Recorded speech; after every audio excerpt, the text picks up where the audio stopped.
E estamos de volta com o nosso convidado, o professor Mário Rodati, falando sobre a crise econômica, política que nos envolve a todos.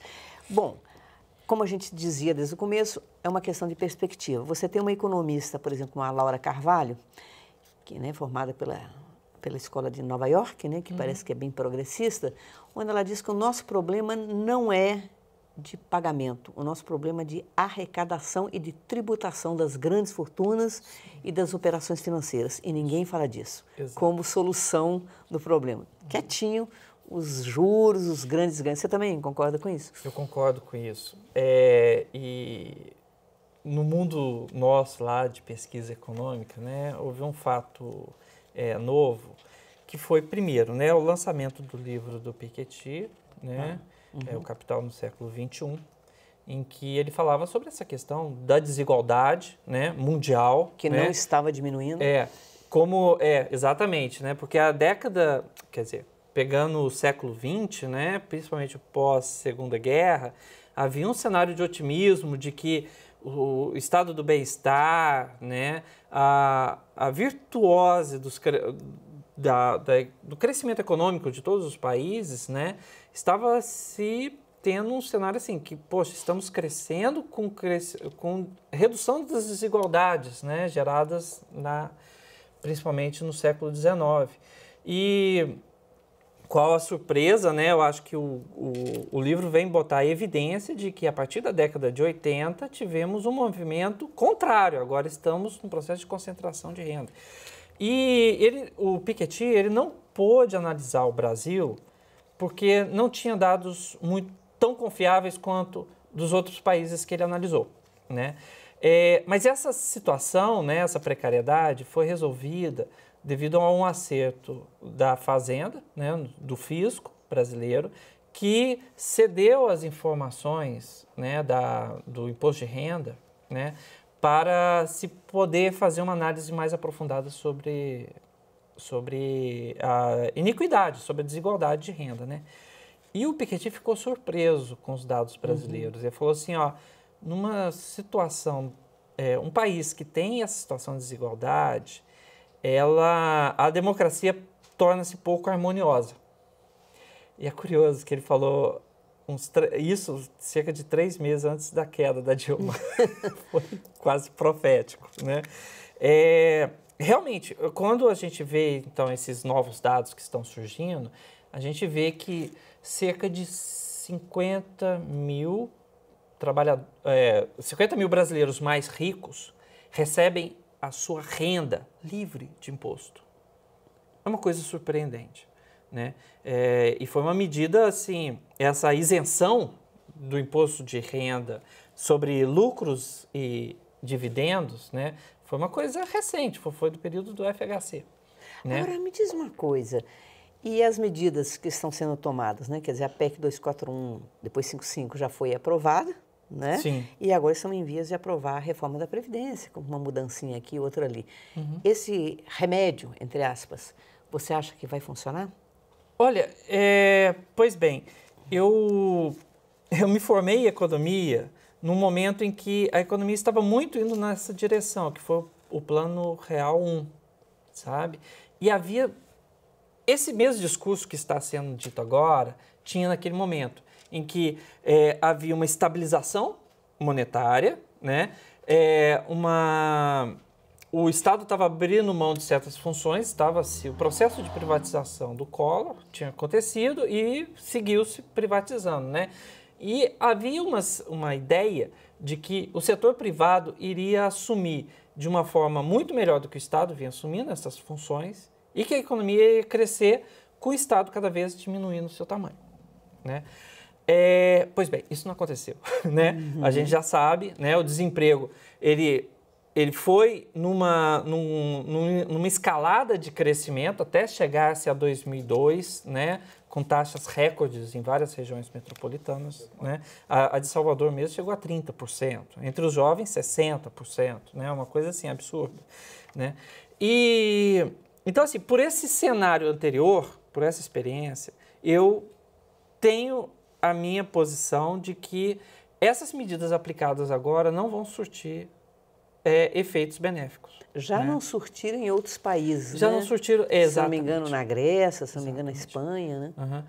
Isso tem até um nome, né, de um artigo, né, o austericídio, né, assim, a política de austeridade, ela cala muito no coração da gente, porque tem a ver com uma ideia de disciplina, de gastos, de rigor, né? É como assim, se as suas contas de casa estivessem bagunçadas, né? E você tenta, assim, cortar gastos ineficientes, né? E aí você chega numa boa situação, você consegue poupar um dinheiro, etc. Deve-se fazer uma separação. As contas do Estado não são iguais às contas de uma família, né? Que é muito usada essa imagem. Exatamente. Essa comparação, ela é cruel, porque o Estado, né, ao não gastar, ele pode não gerar receita também, né? E aí aquela crise anterior se agrava, né? Então, veja bem, se não existem, se o Estado diminui o investimento, né, aquilo deixa de mover a economia. Isso gera uma incerteza no empresariado, que se a economia vai crescer ou não, né? E aí, na dúvida, ele deixa de investir também. E as pessoas deixam de consumir também, né? Exatamente. Aí o trabalhador, ele também fica com uma certa pé atrás, né? Sentindo que a economia está declinando e deixa de fazer consumos de bens duráveis, né? Deixa de comprar o carro, etc. Então, com isso, a economia toda ela vai se desaquecendo. Então, assim, aquele momento de crise inicial, ela vai se agravando. Né? Então, assim, o Estado, nesses momentos, já dizia o Keynes, né, ele precisa de assumir um protagonismo, né? Inverter a lógica que está sendo feita e gastar mais, porque empresário e o trabalhador não vai consumir e não vai investir no momento de crise. Né? Então, assim, essa PEC, né, que coloca, né, um teto real para os principais gastos primários, né, eu acho que ele tem dois sentidos de crueldade, né? Num sentido, né? Porque ele, de certa forma, engessa o Estado, né?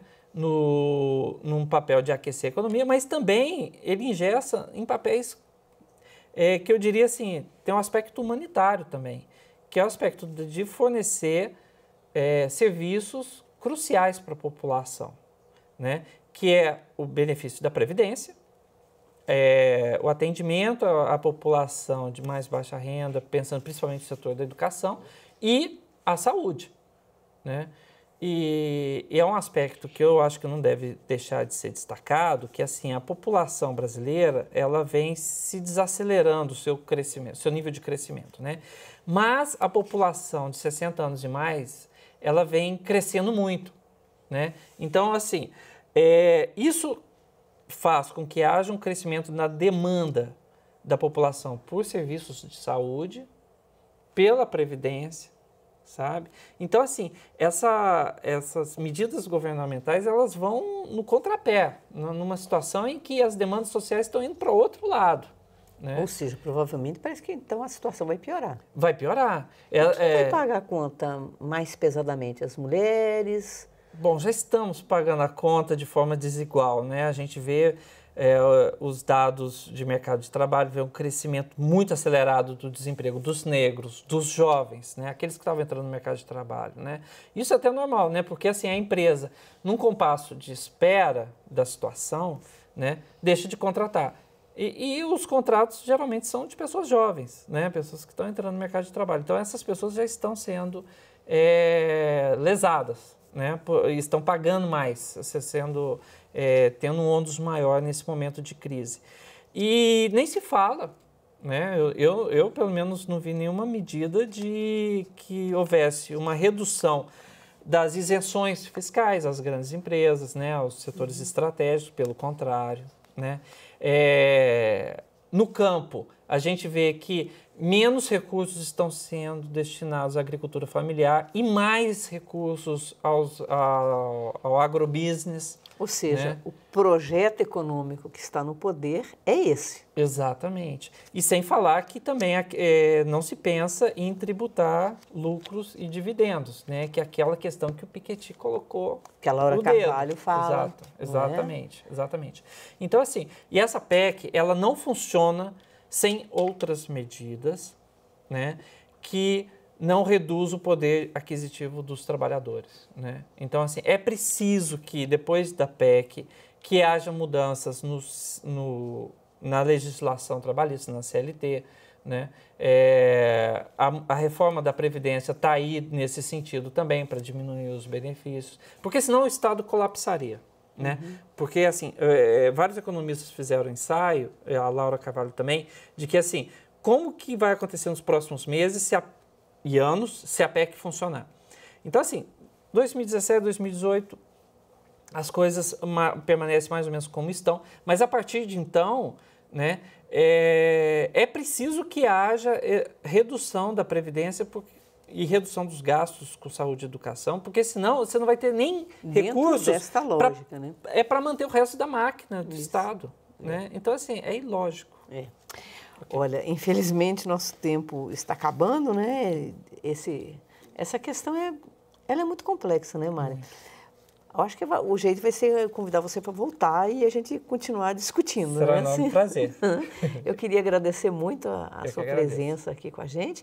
Gostaria de agradecer também você que nos acompanhou até agora, renovar o nosso convite para a semana que vem. E até lá, então, esperando até que o Mário estivesse errado. Nos próximos anos a gente vai ver se o nosso convidado está certo ou está errado. Eu torço que ele esteja errado, mas parece que não. Então, até semana que vem, sexta-feira, às 2h15 da tarde.